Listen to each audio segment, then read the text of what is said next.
and expressing opinions isn't election interference. Even when people express views outside your own country, and even when those people are very influential. And trust me, I say this with all humor, if American democracy can survive 10 years of Greta Thunberg scolding, you guys can survive a few months of Elon Musk. But what no democracy, American, German, or European, will survive is telling millions of voters that their thoughts and concerns, their aspirations, their pleas for relief are invalid or unworthy of even being considered.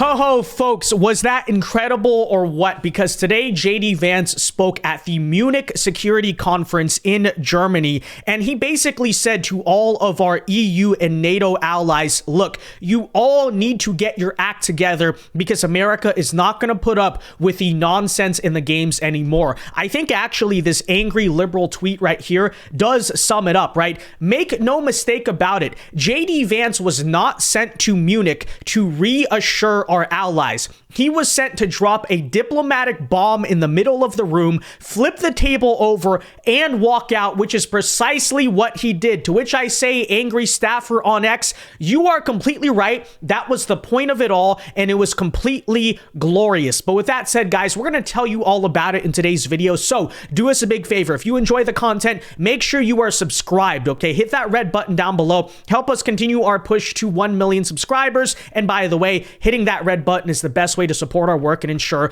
that we can keep doing these videos. And I think it's important to understand the underlying context here because, of course, many people, including many Europeans, may say, well, why exactly is it America's place to comment on the domestic politics of Europe? Like, yeah, sure, these EU states may be tyrannical and anti-free speech and anti-Western in many ways these days, which is ironic, but nonetheless, why is that your business, America? To which I say, I do think actually that America does have a right to have opinions on these things when you consider the relationship between the EU and Europe, and America, I should say. And this is something that goes way back to Trump's first administration, and I think is the underlying theme here, which is to say that, look, when you look at the situation, for instance, between America and Europe, you know, you can say, oh, America should shut up. Oh, America should not tell Europe what to do. But of course, that doesn't really ring true when you consider the fact that you have NATO, right? You have a situation where America is basically subsidizing the defense for all of Western Europe, and very infamously, as was brought up a lot by Trump in the first term, you know, you have Europe refusing to pay their fair share into NATO. Like, keep in mind, this is supposed to be a mutual defense alliance. We're supposed to be defending each other. This is not supposed to be, hey, America just subsidizes and agrees to carry the water for all of Europe. Yet precisely that is what is going on, and it is far from the only injustice that is currently happening between America and the EU. Of course, tariffs is another big one, and it's not just exclusive to Europe. You know, obviously, ever since he took power, Trump has also been trying to hold our regional neighbors accountable, like Canada and Mexico. But nonetheless, I think back, for instance, to the first Trump term, when Trump very famously said to Germany and then Chancellor Angela Merkel, hey, basically, how can you be a part of NATO? How can you claim that you're going to stand up to Russia while Germany is opening new pipelines and relying on Russia for their domestic energy? So essentially, it's like, oh, you claim you're here to fight a war against Russia. You claim you're going to be implementing all of these sanctions against Putin, and yet your entire economy is reliant on Putin. That seems a little bit backwards. That doesn't really make a lot of sense. And of course, you know, nowadays, again, do I necessarily care if Germany's relying on Putin and Russia for their energy? Not particularly, but when you consider the fact that, again, America is subsidizing NATO, and yet Germany's basically betraying NATO in some ways. And on top of that, so many of these EU politicians are currently criticizing Trump for wanting to end the war in Ukraine. And it's like, well, where is that criticism exactly coming from when you consider the fact that EU supposedly hates Russia and Putin so much that they're relying on their entire economy? I don't know. Here's a good flashback clip. Take a listen. I think it's very sad when Germany makes a massive oil and gas deal with Russia, where you're supposed to be guarding against Russia, and Germany goes out and pays billions and billions of dollars a year to Russia. So we're protecting Germany, we're protecting France, we're protecting all of these countries.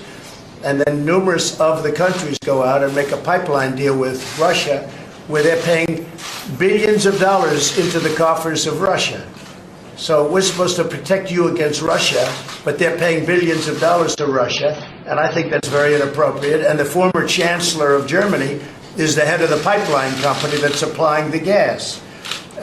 Ultimately, Germany will have almost 70% of their country controlled by Russia with natural gas. So you tell me, is that appropriate? I mean, I've been complaining about this from the time I got in. It should have never been allowed to have happened. But Germany is totally controlled by Russia. Yeah, so again, the disproportionate relationship, the unfair taking advantage of America through NATO is a big reason why I do think when it comes to commenting on some of the EU's internal politics, it is appropriate for America to do so because we're the ones basically writing the blank checks. You know, if Germany wants to go and be reliant on Russia, that's fine. But don't be a part of NATO, number one, which arguably, you know, some would say the alliance as a whole maybe is outdated or needs to be restructured or whatever. But then, of course, number two, don't turn around and criticize Trump for wanting to end a war that has really destroyed your economy much more than ours because your economy is reliant on Russia, but you claim you're fighting Russia. I don't know. So that's the big thing, right? They don't pay their fair share into NATO, and they're doing things while they beg America for their defense that are contradictory to the supposed interests of NATO. That's issue number one. And of course, that is a big theme that has been raised by Trump. No, when it comes especially to this issue in Ukraine, it should be Europe that is dealing with it, not America. It obviously affects, as you know, Europe much more than America. But of course, issue number two, that again is a big reason why JD Vance, to understand the context here, basically dropped a bomb today in the Munich Security Conference, is the unfair trading relationship that America has with the European Union. Because of course, we're being told so much that the tariffs are bad and Trump is so evil and he's going to destroy the economy by trying to implement tariffs. But it's important to ask the question, okay, if that's the case, if tariffs are so bad and like we should have free trade mutually between each other, that might be a fair and logical argument, if not for the fact that the EU has significantly higher tariffs on America than America has on the EU. And this is, of course, wow, we have an unfair trading relationship. And then America, on top of that, while they're getting screwed over by the Europeans in trade, is subsidizing Europe's defense. The whole thing is broken. And I think it's important to point out, this is also something to contextualize JD Vance here that Trump brought up within the first week of his second term of the presidency. So take a listen to that as well. Again, this is a part of a much bigger theme. Europe is being put on notice now by America and the America First movement. From the standpoint of America, the EU treats us very, very unfairly, very badly. They have a large tax that we know about, and a VAT tax, and it's a very substantial one. They don't take essentially don't take our farm products, and they don't take our cars, yet they send cars to us by the millions.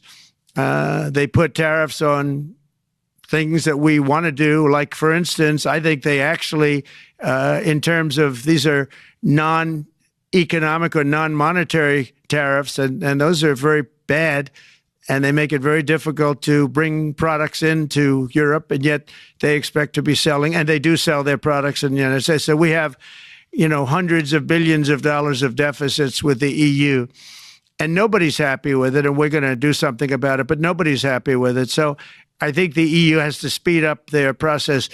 Friends of mine that are in some of the nations within the EU, great people, they want to be able to compete better, and you can't compete when you can't go through the approval process fast. There's no reason why it can't go faster. So, I'm trying to be constructive because I love Europe. I love the countries of Europe, but the process is a very cumbersome one, and they do treat the United States of America very, very unfairly. Yep, I feel exactly the same way. I love Europe. Obviously, you want to talk about Western civilization, it would probably be an ideal situation for America and the British Commonwealth and the EU to all be kind of on the same page here. But of course, that is not what is happening at all whatsoever. And I just want to point this out because I think this is very important to understand. You may be asking, why is Trump so obsessed with this? Why do we need tariffs on the EU? Well, a big talking point here that Trump has brought up and is completely true is the tariffs on vehicles, on cars, right? So, obviously you have a lot of BMWs, Mercedes, Volkswagens, a lot of European cars are sold and are pretty popular in America. Well, it's important to point out here that the US tariff on a European car, so Europe sends a car over here, the tariff on that, guys,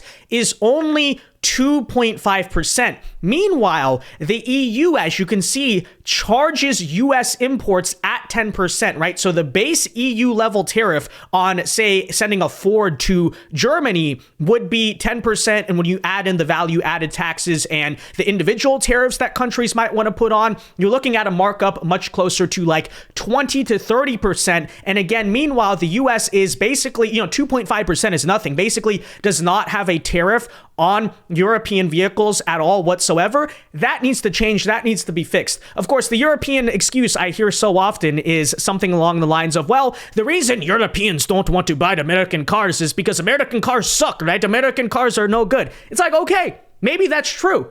So if that's true, if again, American cars are so bad, then why do you need tariffs?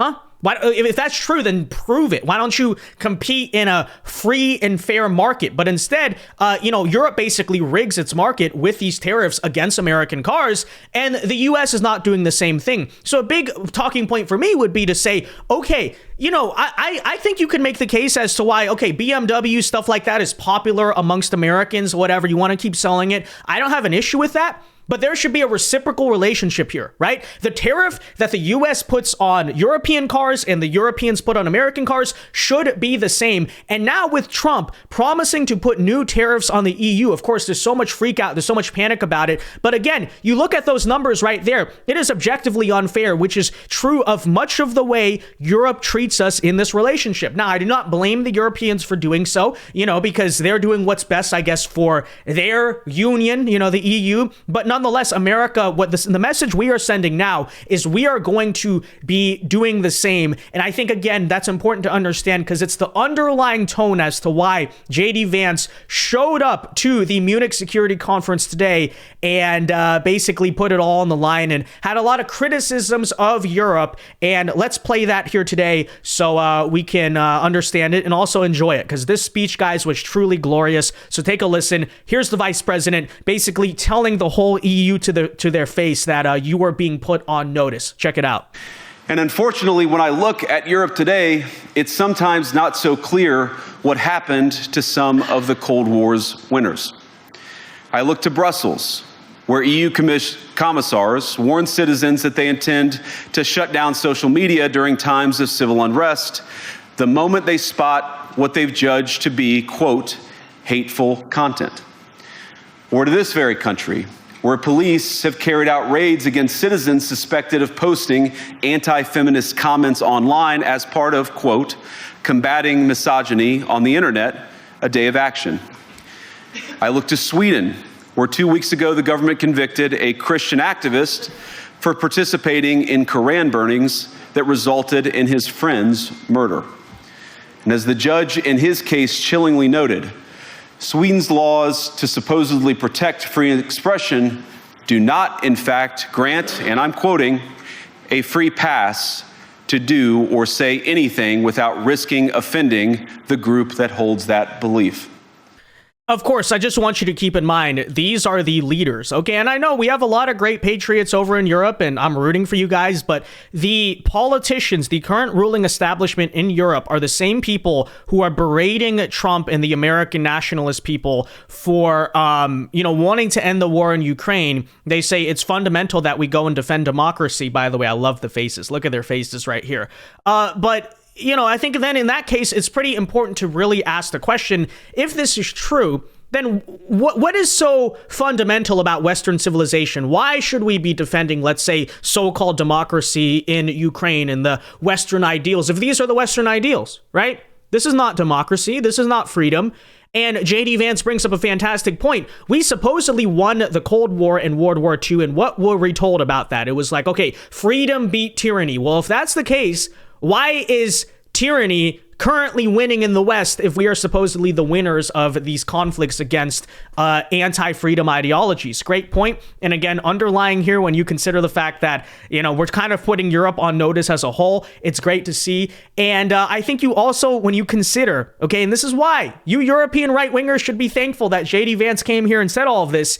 When you look at what happened to Justin Trudeau, right, the way that Trump bullying him basically forced him to resign out of power, I think the same largely could be true here in Europe. The Americans are coming over, putting them on notice, and then we'll see the political changes that start to happen. I don't know. I'm just saying. And perhaps most concerningly, I look to our very dear friends, the United Kingdom, where the backslide away from conscience rights has placed the basic liberties of religious Britons in particular in the crosshairs. A little over 2 years ago, the British government charged Adam Smith Connor, a 51-year-old physiotherapist and an Army veteran, with the heinous crime of standing 50 meters from an abortion clinic and silently praying for 3 minutes. Not obstructing anyone, not interacting with anyone, just silently praying on his own. And after British law enforcement spotted him and demanded to know what he was praying for, Adam replied simply, it was on behalf of the unborn son he and his former girlfriend had aborted years before. Now, the officers were not moved. Adam was found guilty of breaking the government's new buffer zones law, which criminalizes silent prayer and other actions that could influence a person's decision within 200 meters of an abortion facility. Arrested in the UK for a silent prayer, okay, against an abortion clinic. And supposedly, we're supposed to be the good guys. I mean, the West as a whole, right? We're the good guys. We believe in freedom. We believe in fairness. We believe in openness and kind of like classical liberalism, supposedly, all of these things. And yeah, that's the reality of what's actually happening. Europe has lost its mind. And, I'm not just talking about Europe. I think America, for the past several decades, has lost its mind. It's now starting to regain its mind, as you see in the 2024 election. But nonetheless, this is a movement that is spreading worldwide. And I think a lot of people, honestly, if you want to cloud out I know like Europeans and Americans, we like to talk so much crap about each other. But when you really break it down, tell me this, is what JD Vance is saying to you guys wrong? Is it? I don't think it is. He was sentenced to pay thousands of pounds in legal costs to the prosecution. Now, I wish I could say that this was a fluke, a one-off crazy example of a badly written law being enacted against a single person. But no, this last October, just a few months ago, the Scottish government began distributing letters to citizens whose houses lay within so-called safe access zones, warning them that even private prayer within their own homes may amount to breaking the law. Naturally, the government... Private prayer may amount to breaking the law. What on... Again, we're fighting again. Supposedly, this is the part of the world that destroyed communism, that took down the Soviet Union, and we're so proud of it. Really? Because this is religious persecution against Christians, against the faith that built Western civilization, okay? On levels that would have been seen in the Soviet Union and are currently seen in other communist, or at least even like communist in name regimes across the world. It is unbelievable. Why are we allowing this to happen? Europeans, why are you allowing this to happen? I don't know. Urged readers to report any fellow citizen suspected guilty of thought crime. In Britain and across Europe, free speech, I fear, is in retreat. Nope, it absolutely is. It absolutely is. Again, supposedly we won the Cold War. I thought we were the side that kind of saved the world from all this stuff. And of course, currently not what's happening. And of course, again, you might say, well, what does it have to do with America's interests? Well, I'm just saying objectively, I think when you consider the fact that, we're subsidizing NATO, right? Europe relies on our economy and our military basically for its own existence. Yeah, we kind of have a right to say these things. I'm just saying. And on top of that, you also consider the fact that NATO is supposedly supposed to be more than just a practical alliance, right? It's supposed to be about principles. It's like, hey, the parts of the world with similar values come together and unite over them. Of course, that was what we were told when NATO was formed against the Warsaw Pact and the Soviet Union. So if this is what is going on in Europe, what is like the moral crusade exactly we are on? I think that's also important to define. Like, what is Western civilization and what does it stand for in the year 2025? Because clearly, I don't know. It's safe to say we've kind of lost our way as a whole. Okay, Americans, Europeans, Canadians, all of us. Okay. And now that America is starting to reclaim its brain, I think it's good. It's healthy that we're saying to the rest of the world, you know, look, it's not our country. It's not our business. But if you want to work together, if you want to do this stuff, maybe you should reclaim your brain as well. Now, with that in mind, is it surprising to find out that the European politicians, the leftist EU politicians of Germany, were not exactly happy about JD Vance's speech here? Because take a listen here as German Defense Minister Pistorius, whatever, is a member of the left-wing SPD party in Germany, and he reacted, as you can listen to here, to JD Vance's speech saying, quote, "This is not acceptable." Well, let's trigger the meltdown. Take a listen. You know, we're at the point we're causing international liberal tears, okay? We've expanded to a worldwide movement, but I don't know. Take a listen. This is why I cannot just ignore what we heard before. I cannot not comment on the speech we heard by the US Vice President. We fight for your right to be against us. That is the motto, one of the mottos of the Bundeswehr, and it stands for our democracy. We fight for the right for you to be against us, right? Again, so the underlying premise there is free speech, right? That's a kind of way to translate. You could say the whole American slogan of like, I don't agree with what you say, but we defend your right to say it. Okay, you know, if that's all true, good for you. Explain the hate speech laws currently going on in the European Union. People are being arrested in Europe for Facebook posts that you disagree with. So clearly that's not true. Clearly that's not a value that you actually believe, but let's hear his justification for it. This democracy that was just called into question by the US Vice President, and not just the German democracy, but Europe as a whole. He spoke of the annulment of democracy, and if I understood him correctly, he compares the condition of Europe with the condition that prevails in some authoritarian regimes. Ladies and gentlemen, this is not acceptable. You're here clapping like seals when he's literally correct. He's literally correct. Yes, the EU is becoming extremely authoritarian. And yes, it does beg the question, if NATO is supposed to be an alliance not just on practical lines, but on shared principles, explain what the principles today are of the European Union, because they don't seem to be all that healthy. But of course, yay, we're going to gaslight about democracy while we're throwing political dissidents in jail. Yay! That's it. Unbelievable.